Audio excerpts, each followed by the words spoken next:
This meeting is being recorded.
वो पत्ती पत्ती लिखनी।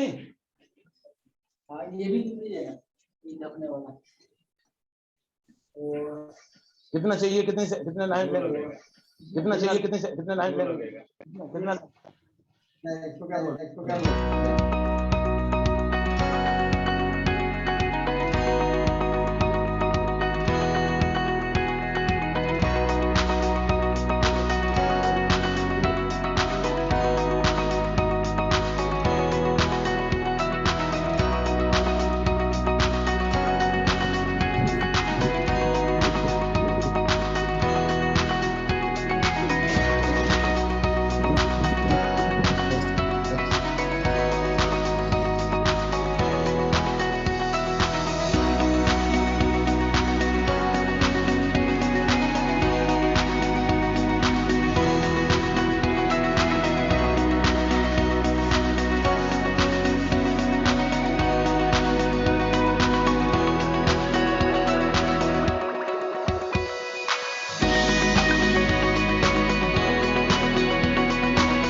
Good morning, and warm welcome to you all. I am Vaibhav, your host for today. Our topic for today is food testing, leading to decision making, which will be taken by Ms. Krishna Datta. She shall be covering following points: identification of lack of information, critical information, plugging of any loopholes in the system, source identification, followed by questions and answer session.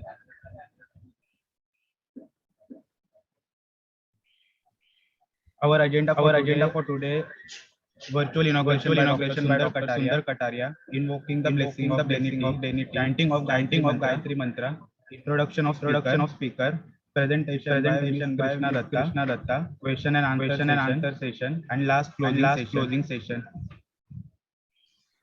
Sadgun Sangh conceived and led by Dr. Sundar Kataria, driven with the mission to elevate the quality, safety, and environmental awareness levels of industry. Sadgun Sangh is a series of educative, informative events aiming to eliminate professionals on possible solutions to current issues of industry and economy. He is a designation and organization chairman and managing director International Certification Services Private Limited, with academic qualification, mechanical engineer, AMIE, honorary doctorate, business management, his experience. He started his career in building India's first nuclear power plant at Rawat, Rajasthan. He contributed in developing India's first oil and gas field at Bombay High since its inception. He was head of industry and offshore development with DNV for 2 decades. He is the founder of first Indian conformity and research body known as International Certification Private Limited, which is provider of solution under single umbrella with a wide spectrum of services. His achievements and awards, lifetime achievement award for NACE Corpon, received several national and international awards.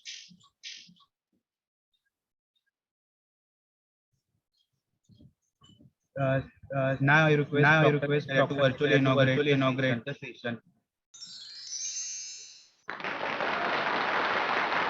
कुरुत्वं कल्याणम् आरोग्यं धनसम्पदः शुभं कुरुत्वं कल्याणम् आरोग्यं धनसम्पदः शत्रुबुद्धिविनाशाय दीपज्योतिर्नमोऽस्तुते दीपज्योतिर्नमोऽस्तुते शुभं कुरुत्वं कल्याणम् आरोग्यं धनसम्पदः शुभं कुरुत्वं कल्याणम् आरोग्यं धनसम्पदः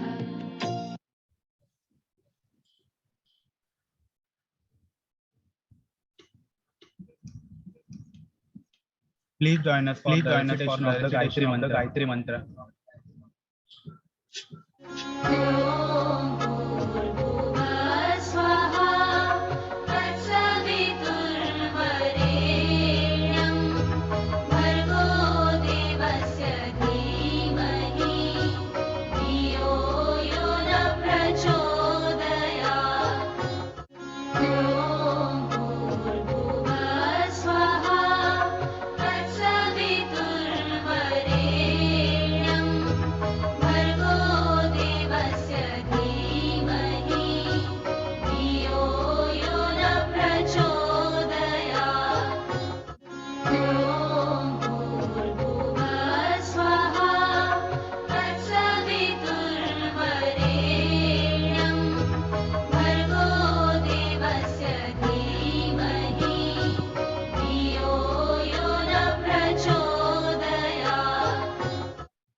A brief introduction of the keynote speaker.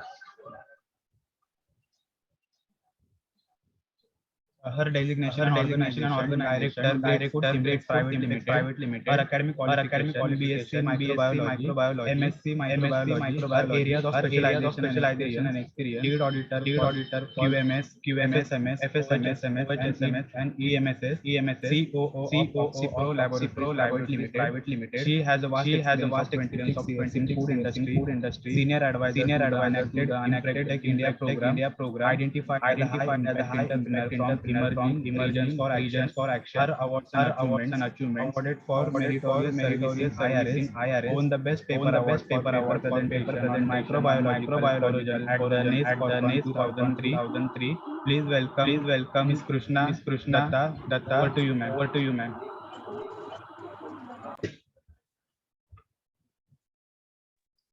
Good morning, everybody. Can you hear me, all of you? Yes, ma'am. Okay, is there any echo right now? No, ma'am. No, it's okay. Correct. Weber, will you share the screen or should I share the screen? You can share, ma'am, from your side, ma'am. Okay, perfect. Okay. Give me a moment.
Ma'am, are you sharing the screen? Yeah.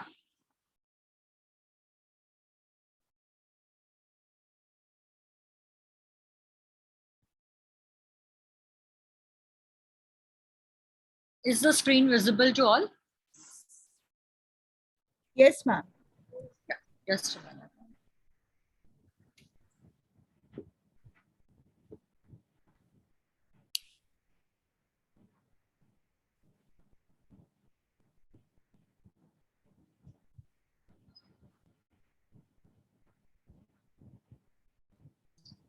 Okay, so before I begin, I just want to know the various audience here today. They are from which area, especially from laboratory or from the industry or from where? Can somebody just shout out and share?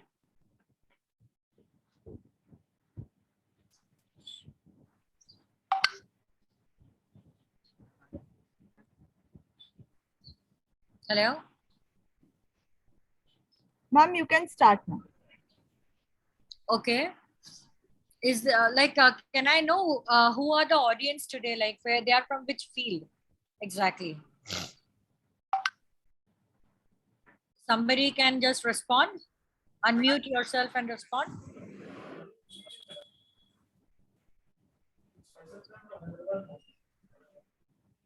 Hello? So you have a mixed audience, okay? Fine.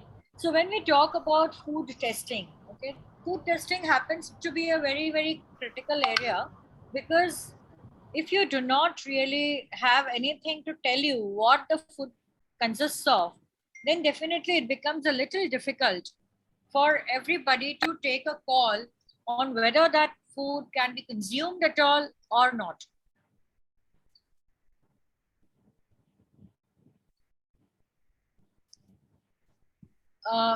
So now when you talk about food testing, what is the major role on this food testing? The major role is that it can actually support you in taking decisions. Now, where is a decision required? Now the decision is required at every level.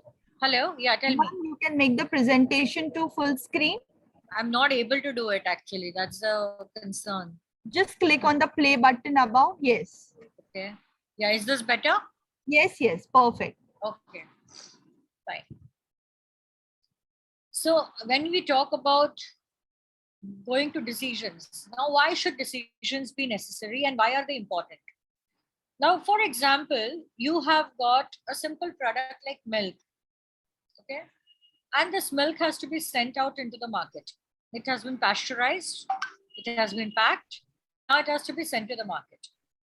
Now, if the FBO or the manufacturer or the processor is not sure about how the milk is and whether it's going to be safe for the consumers, he will never be able to sell that milk the way it should be sold. Okay. So what do? They try out simple tests in their own laboratories to ensure that the pasteurization process was good enough. And then they send it out to the market. So this is the basic food testing. Okay. So what decision has it led to? It has led to a very simple decision that whether this milk is safe for consumption by the consumers. And that's why it can be sent out to the market. Okay. So every time we are looking at manufacturing any food product, we have to ensure that it is actually safe for the consumers. And then, of course, it is meeting all the claims that it makes. Okay. So what is the food testing? Now, when we talk of food testing, it might really come to you like, why are we doing and what is it all about? So food testing is essentially a part of the food safety ecosystem to assure that the food is safe for consumption. Now, when we talk of safe for consumption, many a times we mix it with a very simple phenomena that it should not have hazards. Okay. So what are the basic hazards? We all know they are physical, chemical, biological, and allergens. But when we talk of the food being safe for consumption, it essentially means that the food meets all the requirements. Now, many of us must be thinking that we have this labels, okay, and it has got a lot of information. Just think, that information is essentially to allow you to make an informed choice such that that choice is safe for you. So it has to be safe in all respects, not only by virtue of what ingredients it has, but also by virtue of what nutritional facts are being claimed and how, what has the handling instructions and everything.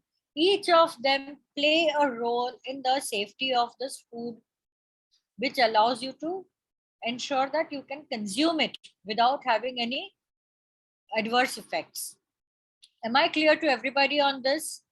How food testing becomes a part of the food safety ecosystem? Now, what is the aim of food testing? So when we do a food testing, see, it's not necessary that always a food testing leads to some negative feature. In food, when we do food testing, it allows us to identify if there is any information which has been missed out. Now, what happens if the information is missed out? Very simple thing. I will just give you a simple example. There was a consignment of chocolates, okay, which was sent to a country where, you know, they are very specific about what allergens should be there and how it should be declared. Now, these chocolates were sent there, and of course, there was a testing profile also carried out in that country, and the consignment was rejected. Why was the consignment rejected? So, what happened here is the consignment did not get rejected because things got detected or something. But the consignment got rejected because the label did not say that the product might have traces of peanuts, because it was being manufactured in a unit where they are also processing chocolates containing peanuts. Are you all aware of this? Are you getting what I'm saying? So peanuts happen to be an allergen, and this information was not there on the label. And the country, importing country, detected it, that this information has not been provided on the label. So that is why the consignment got rejected. So why is food testing necessary? To identify this lack of information. Now I'm sure, see, the manufacturing company must have taken all its precautions, but still some traces of the allergen did get detected in the food testing process, and that's why they identified it and sent it back, and you know, the consignment got rejected. So these are very, very critical areas. Now if you look at the impact, many of us may say traces of peanuts, kya farak padega? But the people who really have an allergic, who show up an allergic reaction to peanuts, it can really be catastrophic for them. So this is a very, very critical area, that too governing the food safety phenomena. Okay, so first aim is to identify the lack of information that usually the products have, you know, product labels have. Okay, next is critical information. Now, when we talk about food testing, what are the critical information that it carries? One is the nutritional fact. Why is nutritional fact necessary? One is it is a regulatory requirement today. Secondly, it allows the consumer to make an informed choice. When you do food testing, you are actually assuring the food safety part of it. You're saying that this food is safe for consumption.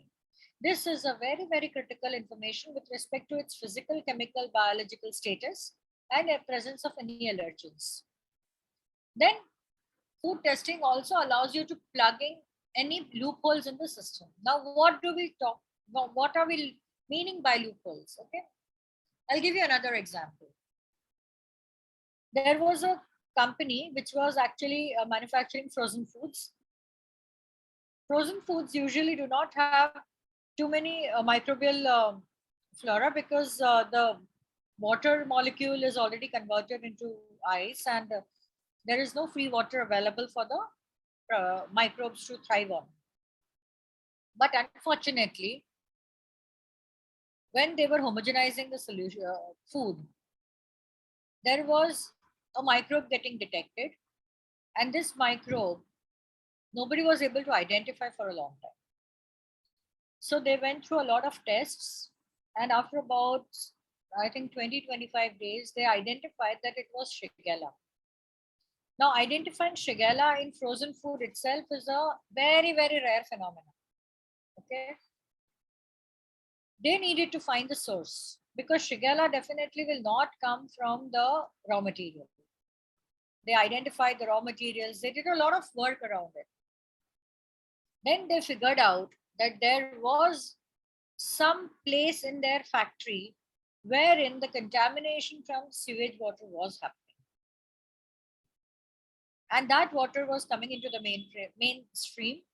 Of course, that water was only being used for cleaning and swabbing the floor surfaces, but it found its way into the product. This is how they traced it back to the loophole, which was actually creating a concern for them. And then they eradicated it from the root. So they needed some basic civil construction work, which they did. And finally, they could plug that problem. Also, many a times, what we do is we define our food safety systems. We define everything there. But eventually what happens is, there are areas from where some microbe or some hazard really finds a way. When you do food testing, at least that hazard gets detected. Now, once it is detected, it becomes a very simple feature to trace it back to its source. So what do? You take the next step. You go on doing hygiene swabs, you take air samples, you do a lot of other things, and then you plug that loophole in the system. Okay. So food testing definitely takes you to that area where the loophole in the system can be actually plugged. Then the source identification, like as from the examples that I told you, like you can always figure out the source. So nowadays, like especially the laboratory which I head right now, my main way of working is that I tell my technicians, laboratory technicians, that it is not that you're only testing a product and giving me a report. Okay.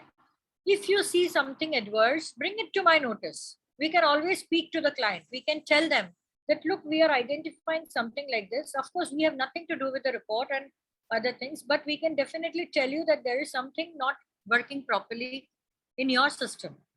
So please look at it. And if you want us, we can support you in identifying that source. So of course, that will need a different protocol. But what will happen here is that at least that organization will take some measures. That organization will take some actions so that the hazard is finally removed from the system and the food is safe for consumption. Now, who needs this food testing? Okay, who all need to do it? The regulator, definitely yes. The FSSAI, FDA bodies, they definitely do the food testing because they want to check if whatever are the parameters laid down in the specifications, they are being met or not. Plus, to evaluate that the food is safe for consumption. Food business owners, definitely yes, because otherwise they cannot really sell the food. Okay. Customers, yes, definitely. And consumers. The customers need to do the food testing because they need to be sure of the fact that the food that they sell to their consumers is safe for consumption. And the consumer, at times when they have doubts that whether this food is safe enough, good enough for us, they can go for the testing. Now, why is it important for regulators? First and foremost, nowadays, when in this era where there is a lot of advertising happening, lot of claims being made, lot of information floating around about foods, a regulator needs to actually evaluate whether the product meets all the attributes that it claims. Okay, and why does it need to do it? because the food authority is supposed to be the highest body who can actually say that yes, we are promoting and we are ensuring that only those organizations are licensed and allowed to operate who meet all the regulatory requirements. Okay, that is how they become very, very critical part of the food testing ecosystem. Also, the regulators nowadays need to identify whether there are any prevalent characteristics.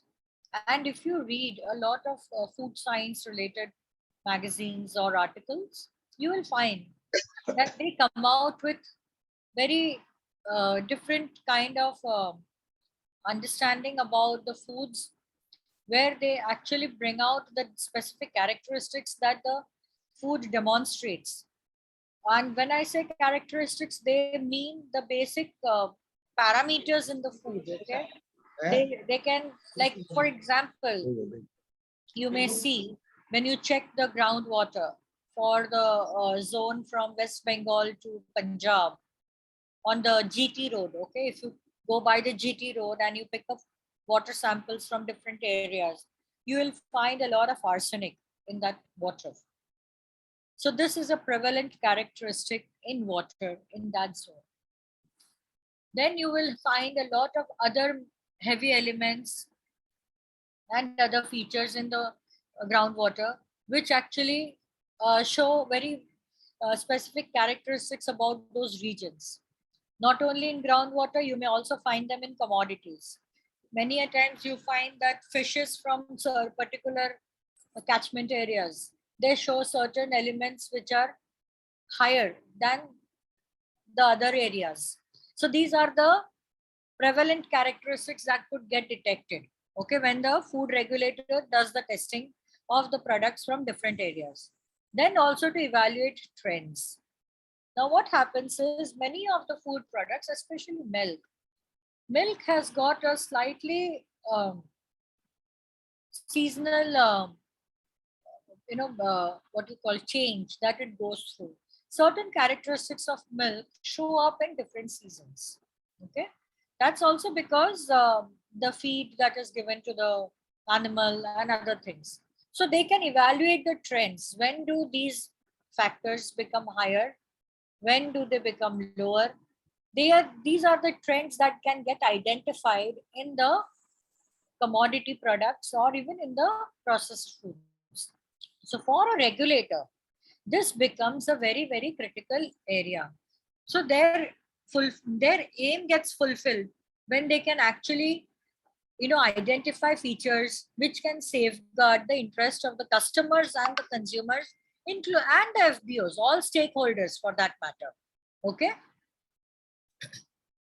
Now for a food business operator, now for example, I'm running a business. Okay. Will I ever want my food product to cause harm to the consumer? Never. What will I do for it? I'll ensure that I have taken care of everything from end to end that can assure me that the food is safe for consumer. Now, what do I do here? I do a testing. I manage my systems. I understand my systems and I see whether my systems are lacking anywhere through my food testing, through an external food testing, any of it for that matter. Okay.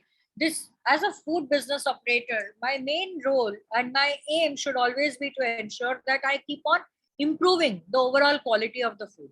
And how can I improve? Only if I do some testing, only if I have some results with me, only if I have something to tell me, okay, these are the parameters that exist currently and they can be improved further. So for example, my total plate count comes to about say 8,000. I must strive to see how I can reduce it further so that, my food safety system becomes more robust. Okay. Of course, the other thing is that I check the quality of my raw material, in-process material, finished goods. I can also take decisions on alternative raw materials or its sources from where I'm procuring. If there are certain raw materials coming from a region where they show a higher level of certain element. I must look at an alternate source. So all these I can take care if I have some testing results with me. If I get some results which show me, okay, I can actually look at these parameters. Then also to look at the overall hygiene with the perspective of not only microbiology, but also with respect to chemical, physical, and other environmental conditions. So for a food business operator, this food testing is actually a lifeline because based on it, you can say, okay, my systems work, do not work. My products are good, not good. It is safe for the consumer, not safe for the consumer. So you can take big decisions based on your food testing parameters. Am I going too fast or something? Please let me know. Any one of you? Hello? No, ma'am. It's okay. The pace is fine.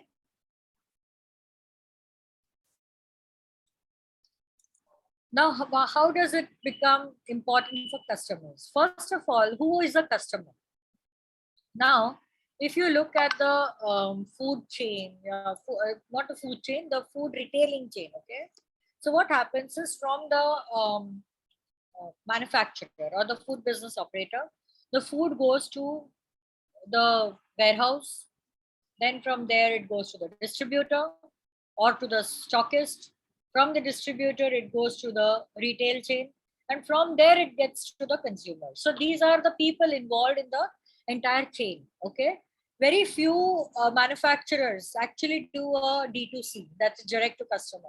And even if they're doing a direct to customer, there is somebody in between who's carrying it to the customer.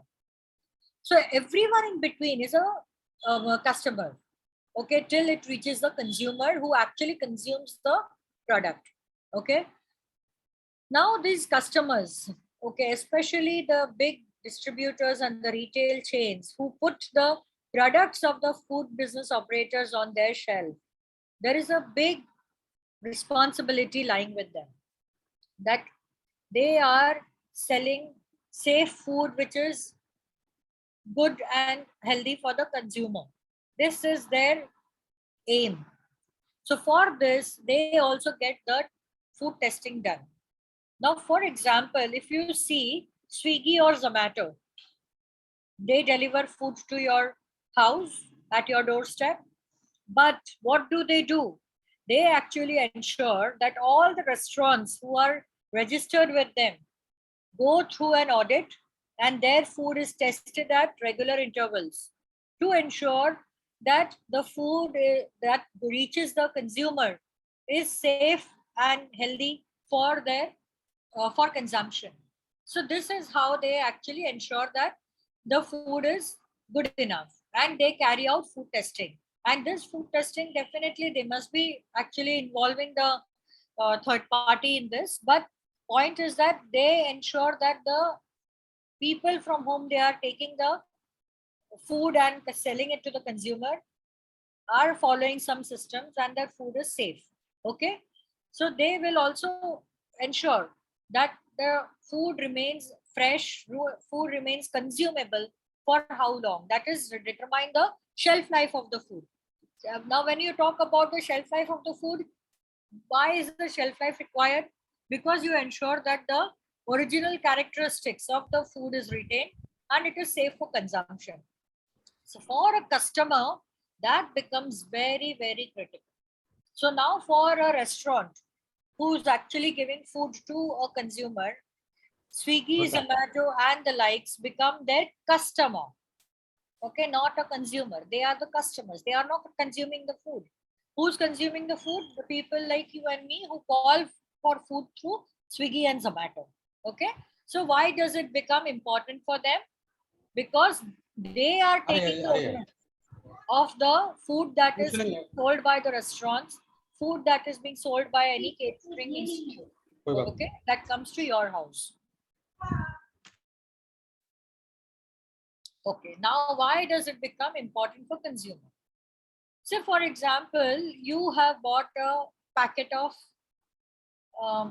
any food product, okay, and you have seen that there are certain things that are put up. Okay, you want to just assure, okay, whatever it is claiming, does it really have? So you send it for food testing and you can actually get a report. Sometimes you may get a product which after you open, okay, you may have some off smell or there could be some other issue with it. But when you read the label, you find that everything was okay.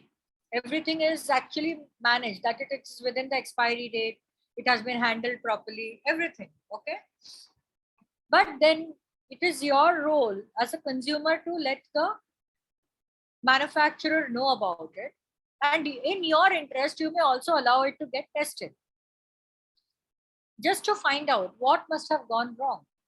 As a consumer, especially the people who directly consume or in our house, we may not go in for testing, but definitely people who are actually having, say, institutional consumption, for example, hostels, medical facilities with pantries, or maybe even corporate offices, they can get the food tested so that they know that everyone who's consuming that food is safe for their people who are there, maybe for the students, for the patients, for their staff, for their employees. That's how the food testing becomes important even for the consumers. So what did we see just now? Why is food testing important, and who are the different stakeholders, and how does it play a role in their uh, assurance of food safety? Okay, so we just saw regulators, we saw FBOs, we saw customers, and we saw consumers. And how does it become important for each of them?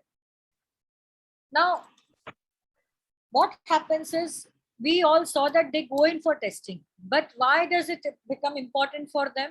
Because it assures them that they functioning of their business is actually going to be smooth, is going to be safer if they have a proper regime of food testing and analysis at regular intervals, because this will allow them to take decisions from time to time, and it will also allow them to ensure that they can move from some source to a different source, and what are the safeguards they should have in their system to ensure that this food remains safe at all levels, okay, for all categories of people, especially the consumer. Okay, the customer may also not know how to actually address a particular feature, but as a consumer, if you are actually consuming an unsafe food, and if it has happened for a large number of people, the impact is huge.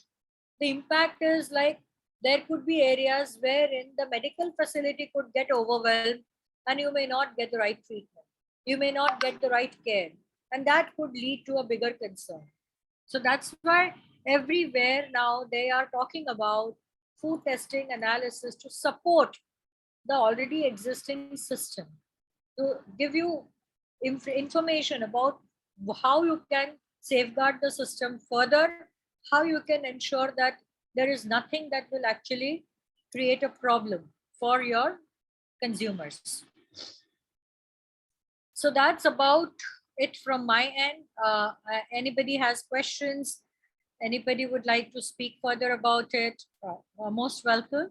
I think I have put across the phenomena of why food testing is important, and I hope I have kept within the time limits also. Actually, usually I go overboard on time, so just let me know if things have been within control. Thank you, ma'am. Thank you, ma'am, for such an informative talk. Please put your questions in the chat box, or you can unmute yourself and ask directly.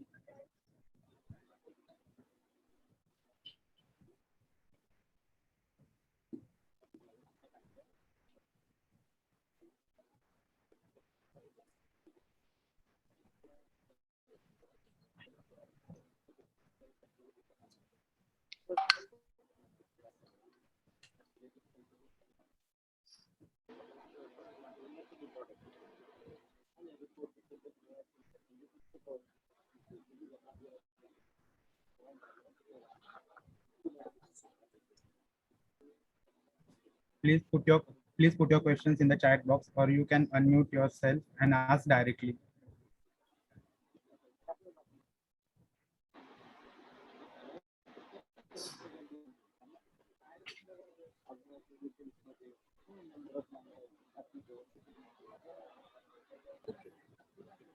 Okay, thank you, ma'am, for such an informative talk. Thank you. Thank you for giving me this opportunity.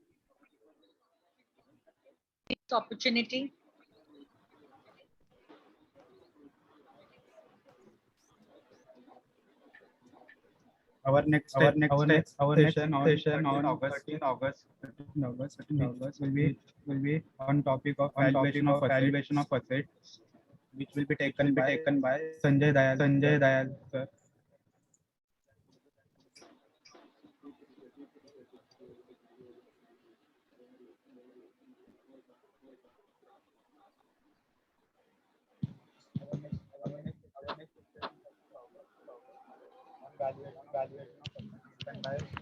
Sanjay Dayal sir.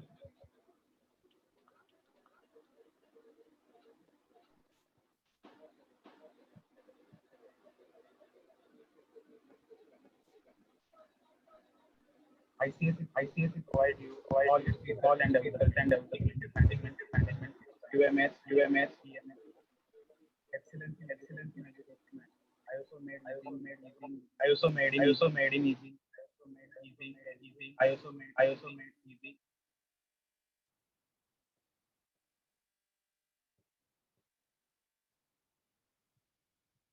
Feedback form www.org and go in your login.